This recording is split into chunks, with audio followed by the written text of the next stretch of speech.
नमस्ते। आपका अरविंद गणेश दामले चैनल में स्वागत है। मैं अरविंद दामले प्रस्तुत कर रहा हूँ दासबोध।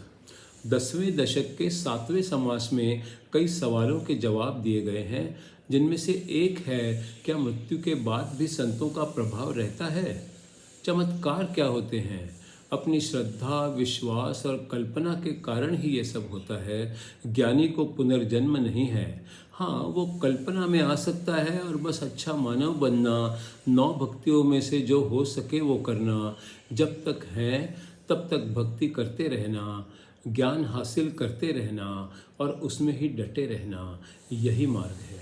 आपको चैनल पसंद हो तो चैनल को सब्सक्राइब करें, लाइक करें, शेयर करें और बेल आइकॉन को दबाएं। दशक 10 समास 7 सगुण भजन निरूपण। अवतार और संतों का प्रभाव मृत्यु के बाद भी रहता है। वे तो वासना मुक्त होते, फिर ऐसा क्यों होता है?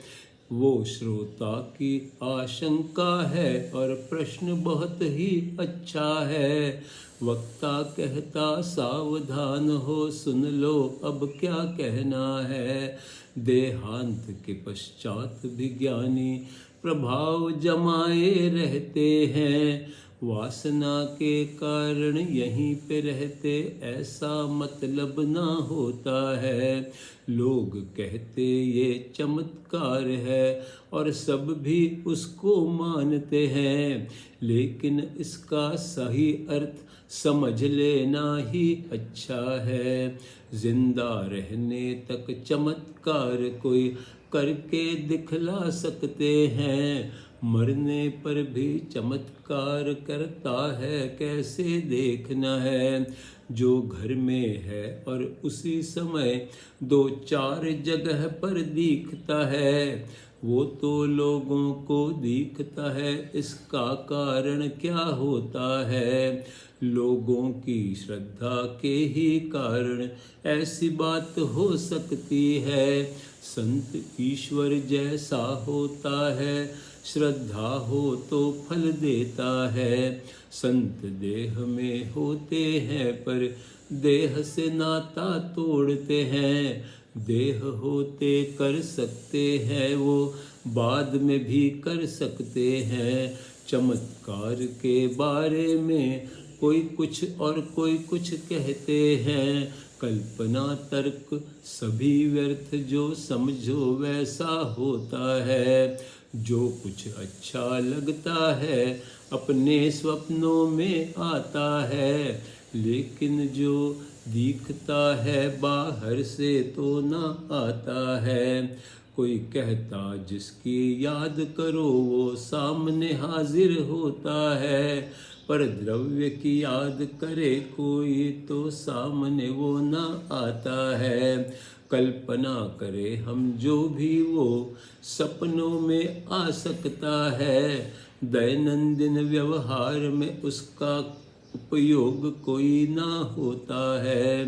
दृढ़ कल्पना करो सत्पुरुष की तो वो सामने प्रकट हो जाता है।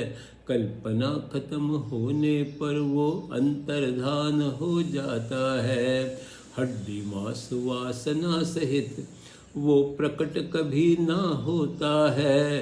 पुनर्जन्म उसका ना होता, वो कल्पना में ही होता है। एक संदेह तो दूर हुआ, ज्ञानी को पुनर्जन्म नहीं।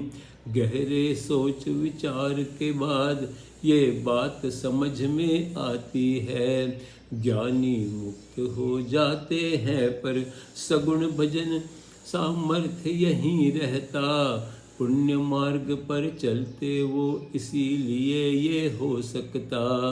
पुण्य मार्ग पर चलो सदा, भगवत भजन प्रसार करो। न्याय छोड़ अन्याय का पीछा, श्रोता तुभ ना कभी करो। पुरश्चरण करना अनेक, तीर्थों के दर्शन कर लेना। वैराग्य के बात में पर निज शक्ति में तुम वृद्धि कर लेना। मैं स्वरूप हूँ इस निश्चय से ज्ञान मार्ग सद जाता है। पक्का इस विचार को लगे, ऐसा कुछ ना करना है। भगवान पे हो या गुरु पे हो, श्रद्धा एकदम पक्की रखना। श्रद्धा ना हो तो समझो बाकी सभी फिजूल करना। निर्गुण के अनुभव के कारण सगुण छोड़ जो देता है। भगवान के श्रद्धा ना रखता, ना गुरु से निष्ठा रखता है, वो तो निर्गुण पा सकता, ना भक्ति ही कर सकता। दोनों ओर से ऐसा व्यक्ति थप्पड़ खा के लौट आता।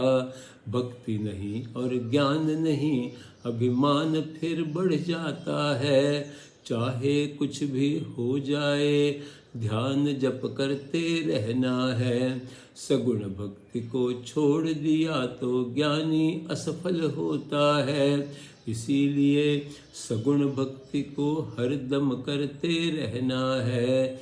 निष्काम वृत्ति से किया भजन, तीनों लोकों में अतुलनीय है। मन की शक्ति के बिना कभी भजन ऐसा ना होता है।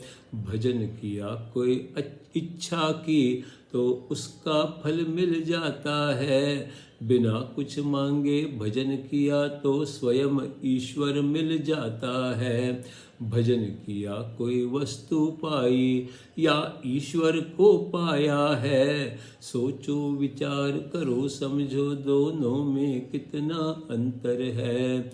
ईश्वर इच्छा पूरी करता पर खुद दूर चला जाता। इस कारण ही ईश्वर का निरपेक्ष भजन करना होता। निरपेक्ष भजन के फल स्वरूप असीम सामर्थ्य मिल जाता है।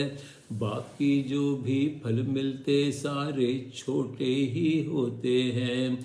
कुछ हो ऐसी इच्छा भक्तों के मन में पैदा होती है, ईश्वर पूरी करता उसको कुछ और न करना पड़ता है। ज्ञान और भक्ति दोनों ही एक जगह जब आते हैं, काल भी उनको रोक न सकता, जो चाहे वो कर सकते हैं। सामर्थ्य उन्हें इतना मिलता, प्रगति वे इतनी करते हैं, सामने उनके बाकी लोग कीड़े जैसे होते हैं। ज्ञान भक्ति दोनों मिल जब त्रिभुवन संग तो ले जाते, त्रिभुवन कितने विशाल हैं पर वे भी हल्के हो जाते।